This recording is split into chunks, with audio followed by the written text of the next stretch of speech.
The Philips compact cassette, unique of a device. Comfortable, fast, so professional. Hans Triple, he decided that there was a dying need for people to have a car that goes in the water. The 1960s, an era of moon landings, Beatlemania, and bold ideas. It was a decade bursting with innovation, where dreams of the future collided with the limits of reality. From flying cars to edible gadgets, companies dared to experiment, and not everything landed smoothly. While some inventions soared, others crashed spectacularly, leaving behind dusty blueprints, odd memories, and head-scratching product photos. So, buckle up as we revisit 25 innovative products from the 1960s that failed miserably. Imagine plopping a giant plastic dome over your head attached to a hose that blows hot air right onto your hair. That was the bonnet hairdryer craze of the 1960s. Folks thought it felt ultra-futuristic, like having your own personal hair-drying spaceship. You clipped it onto your shoulders, sat under it, and waited impatiently for your set to dry. So simple, comfortable, fast, so professional. Relaxed in luxury. The idea was brilliant. Free your hands while you read a magazine or sip coffee. But in practice, these clunky helmets were noisy, bulky, and sweaty. Salons loved them, but home users quickly grew tired of lugging the contraption out of the closet. Today, the original versions are no longer sold, quietly fading into beauty history as a stylish but short-lived experiment in futuristic grooming. In 1963, someone thought, what if a machine could train us to read like a bullet train? Enter the Read-O-Matic, a metal plate that slid down each page, guiding your eyes at warp speed. School kids and busy adults were promised lightning-fast reading skills without effort. It's kind of appropriate for our mystery object this week, which is a reading pacer. But the reality sounded more like a horror movie. Scrape, scrape, scrape, as the plate dragged across paper louder than chalk on a blackboard. Concentration flew out the window and headaches set in. Instead of boosting focus, the Read-O-Matic became the ultimate distraction. Within a few years, its inventor admitted the noisy contraption did more harm than good. Lesson learned: not every life hack needs to be mechanical. Back in the 1960s, a Wang calculator looked more like a small computer than a pocket gadget. It let people tackle tough math steps, square roots, exponents, and the like, without sweating over slide rules. Schools, labs, and offices welcomed it, but it stayed big and pricey. Folks who used it loved the power, yet its size and cost kept it from reaching every desk. These Wang consoles are actually just dumb terminals. They've got the keyboard and the display and nothing else in them. As smaller, cheaper calculators arrived, the Wang model faded. Today, it lives on mostly in old tech stories. It helped open doors to electronic math tools, but it doesn't sit on desks anymore. Its impact matters, though. It showed what machines could do and pointed the way to the sleek calculators that followed. In the late 1960s, carrying a TV around felt like a neat idea. Sony's Watchmen let people watch shows on the go. Yet the picture was tiny, channels were few, and batteries drained fast. It wasn't as handy as a radio or as fun as a Walkman years later. People liked the novelty, but most found it more fuss than a joy. Tuning in often meant fiddling with knobs for a weak signal. Plug in the cable, and let's find the station. Whoa! Over time, better gadgets and mobile screens left it behind. Now, it's a curious piece in tech museums or private collections. It showed an early wish to stay connected, even if the moment wasn't quite ready for it. When Philips introduced the compact cassette in 1963, it may have looked small, but it was full of promise. Early on, folks used it to record voice notes. Soon, musicians and listeners saw its charm. Grab a tape, record songs, and swap mixes with friends. Through the 1970s and 1980s, it was everywhere. Car rides, boombox sessions, mixtape culture. But its sound quality had limits, and tapes wore out or tangled. As compact discs and digital tracks arrived, cassettes slipped away. The Philips compact cassette, in the end, wasn't that unique of a device. By the 2000s, most stopped making players and tapes. Today, a few fans keep them alive for nostalgia, but they're largely history. Still, the cassette era shaped how people shared and enjoyed music for decades. Once, a TV was a deep box with a curved screen, the CRT era. In the 1960s, almost every home had one. Families gathered around for evening shows on that bulky set. Over the years, screens got bigger but stayed heavy.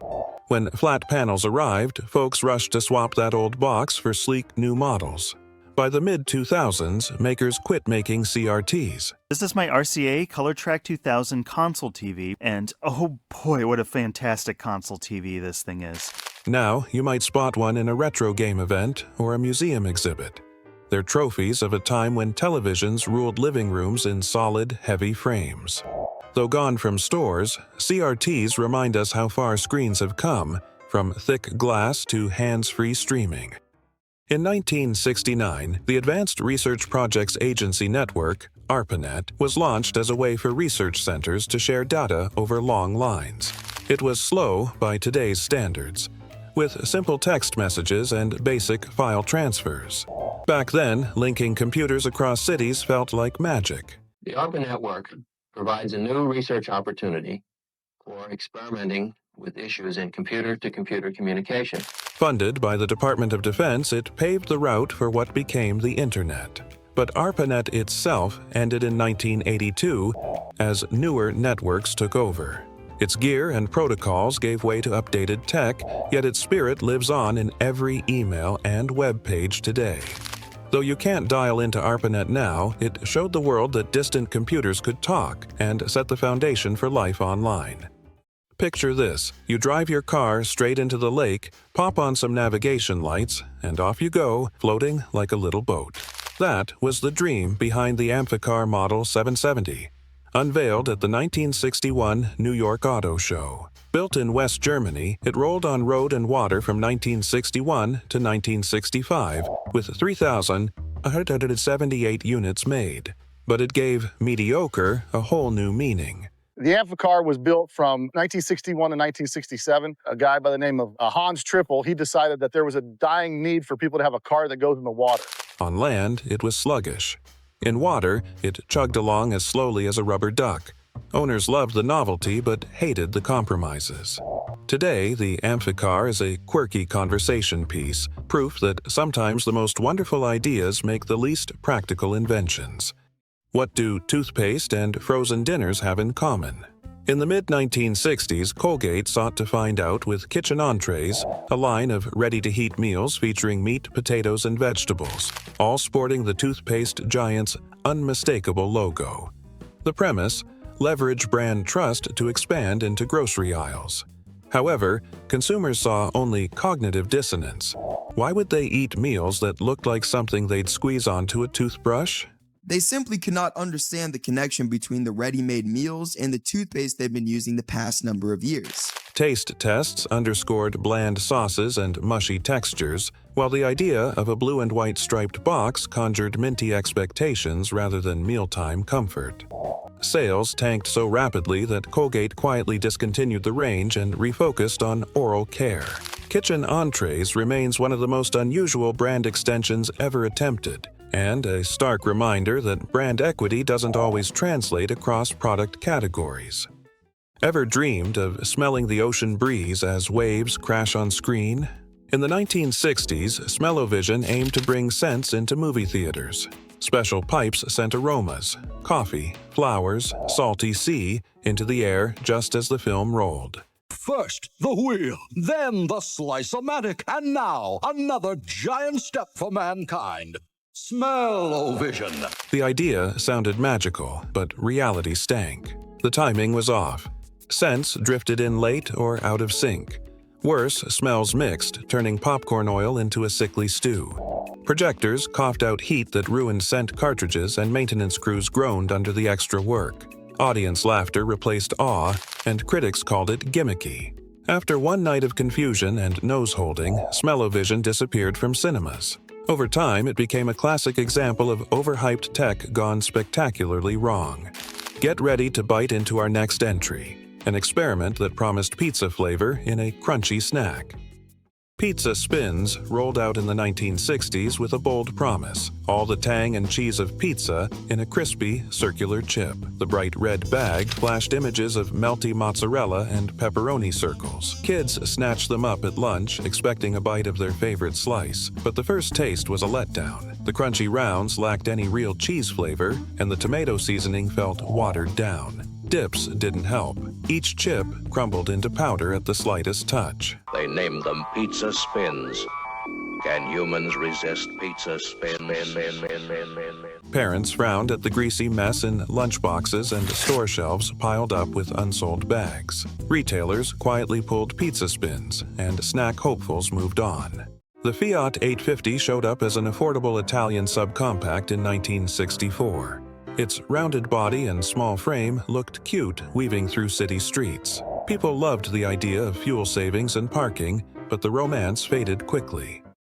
Speed, style, direct from Italy, the Fiat 850 Coupe. Rust crept through the thin steel panels, leaving ugly patches around wheel wells. The little 843 cubic centimeter engine overheated in hot weather, causing seals to blow and icing cooling systems. Mechanics charged more to fix leaks than the car cost to buy. The suspension rattled on rough roads, and the brakes felt weak in a panic stop. Warranty claims piled up, and charm gave way to frustration for drivers alike. Dealers offered discounts to clear inventory, and Fiat redesigned future models. Up next is a fruity drink mix with truly nostalgic mascots you won't forget. In the 1960s, funny-faced drink mix splashed into pantries with quirky tins featuring grinning characters. Flavors had playful names like Goofy Grape, Rootin' Tootin' Raspberry, and Chinese Cherry, a choice that would spark controversy later. Kids begged their parents for the neon-colored packets. All you had to do was stir the powder into water. The first sip was a wallop of artificial sweetness and chemical aftertaste. Funny-faced drink? Sure. I'm Goofy Grape. Freckle-faced Strawberry. Choo-choo-choo-choo Cherry. Cups left sticky rings on tables, and the mascot's smiles started to look unsettling. Nutritionists flagged high sugar and no real fruit, while civil rights groups decried offensive caricatures on packaging. Public outcry forced a quiet rebrand, but the damage was done. Before long, Funny Face disappeared, reduced to faded cartons collecting dust at garage sales. Next on our list is a British mini car that proved small can be mighty problematic. Introduced in 1963, the Hillman Imp tried to challenge the Mini with a rear-engine layout and sporty styling.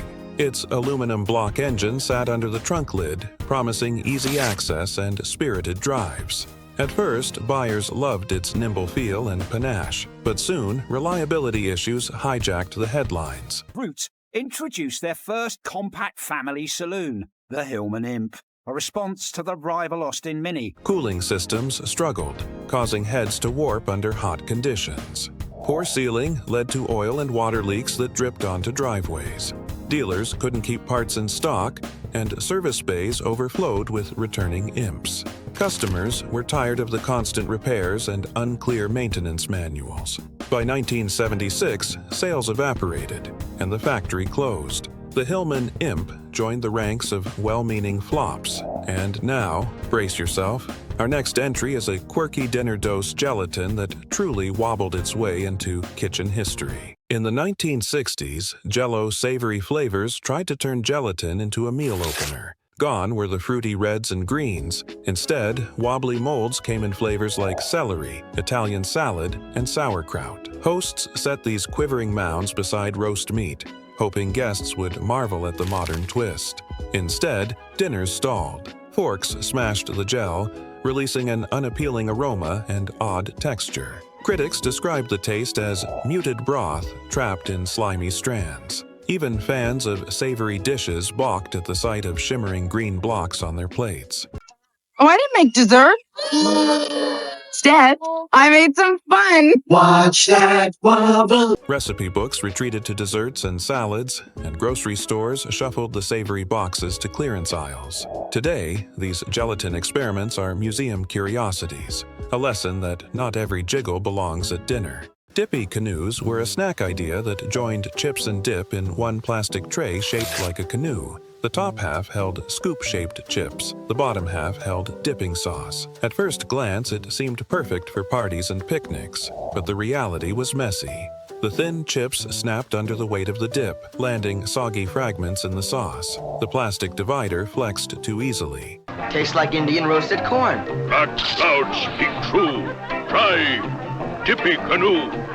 And sauce sloshed onto laps and tabletops. Cleanup felt more like work than fun, and buyers soon returned to separate bowls and sturdy nacho chips. Within months, store shelves were buried under unsold packs. Who knew that trying to combine two snacks could wreck both? In 1962, McDonald's introduced the Hula Burger for Lenten customers looking to skip meat on Fridays. It was simply a grilled pineapple ring topped with cheese, served on a bun. The idea sounded fresh and tropical. Ray came up with the Hula Burger.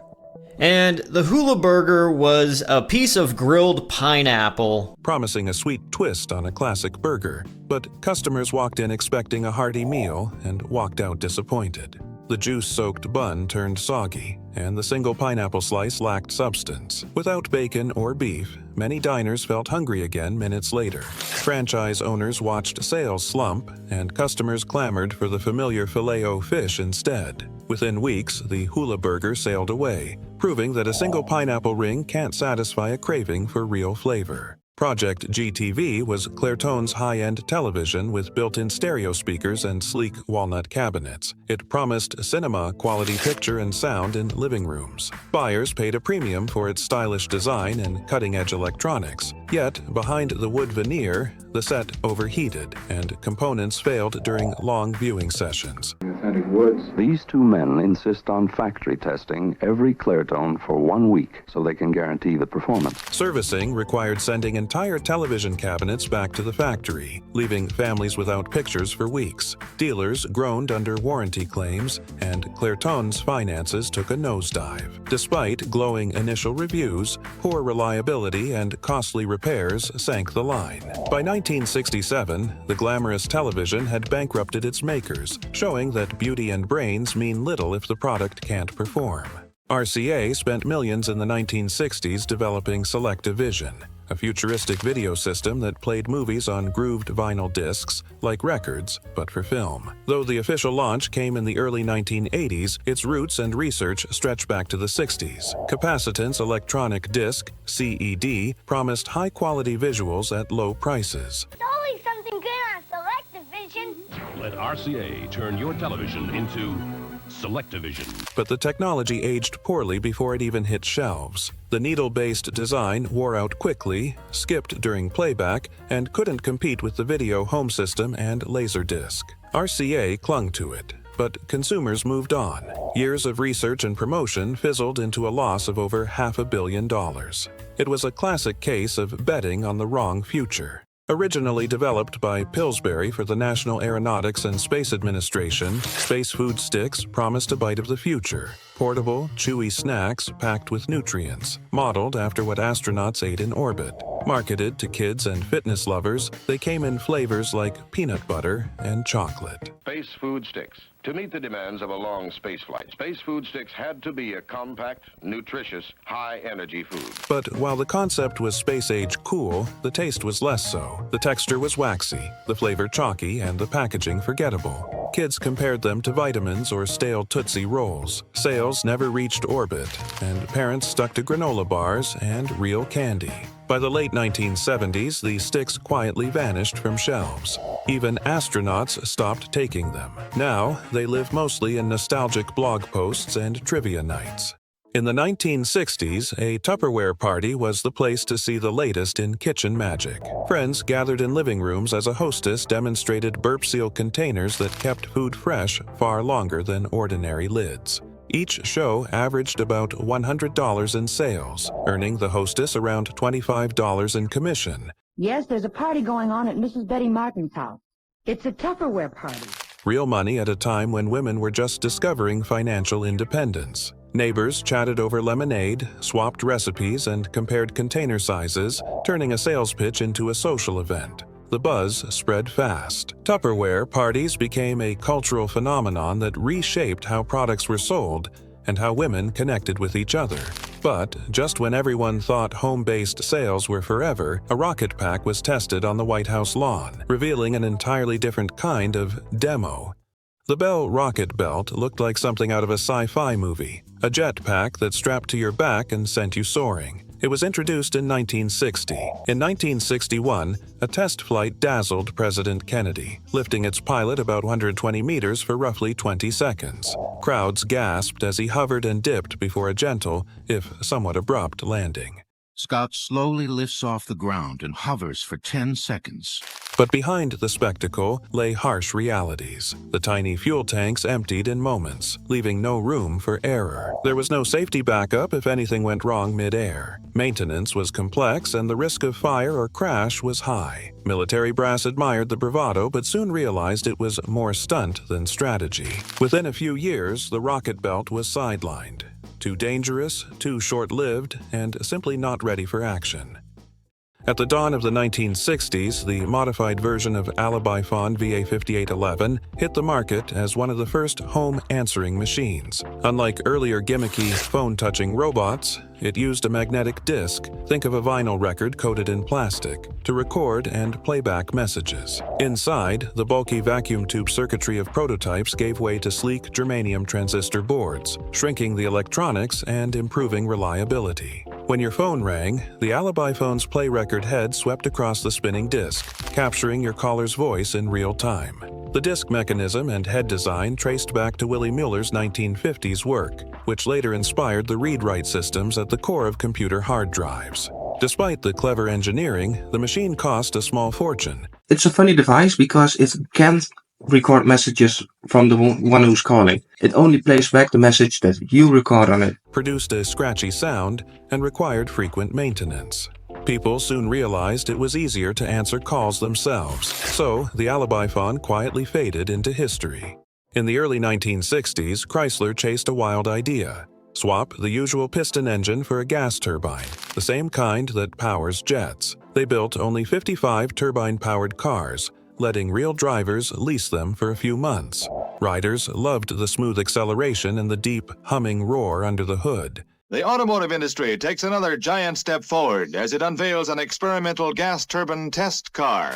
But gas turbines guzzled expensive fuel and gave off a strange smell. They idled poorly in traffic, and the exotic engine parts wore out faster than traditional replacements. After a flurry of test drives and glowing headlines, Chrysler quietly reclaimed the cars and shut the program down. Today, just one of these rolling curiosities survives in a museum. An echo of an era when the auto world chased jet-age dreams that reality simply couldn't fuel. In 1965, the Polaroid Swinger camera changed photography overnight. For about $16.95, anyone could capture a snapshot and watch it develop into a black and white print in just 60 seconds. This is the first ever Polaroid. Yeah. No darkroom, no wait. Parties, family outings, and college dorms lit up with the cheerful whir of instant film popping out of the camera. The square format photos became icons of friendship and fun, passed around like trading cards. Even though Polaroid would later be eclipsed by color models and disposable cameras, the Swinger's ease and affordability made it a must-have gadget of the 60s. Its impact on how we share moments lives on in every quick snap filter and instant selfie, reminding us that sometimes the best ideas are the simplest ones.